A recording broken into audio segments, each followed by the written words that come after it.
Friends, welcome back to YouTube channel. आज के इस वीडियो में मैं बात करने वाला हूँ इंडिया के टॉप आईटी एमएनसी जॉब्स के बारे में। तो इस वीडियो में मैंने विप्रो और एक्सेंचर को कवर किया है।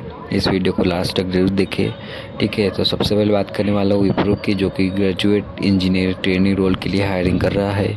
इसकी job location basically Noida UP होने वाली है, ठीक है। और यहाँ पे पूरा जॉब डिस्क्रिप्शन पढ़ सकते हैं। मैंने सारी डायरेक्ट अप्लाई लिंक वीडियो के डिस्क्रिप्शन में डाल दी है, आप वहाँ जाके चेकआउट कर सकते हैं।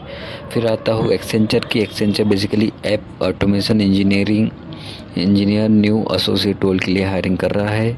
इसमें 0 to 2 ईयर्स का एक्सपीरियंस रिक्वायर्ड है।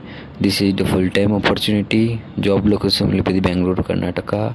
You can click on the apply now button for this role, and you can also see the full stack developer role, and other job description is also there. Okay, if you think this video is helpful for you, click the like button, subscribe to channel and hit the bell icon for getting the regular update. Thank you so much for watching the video till now.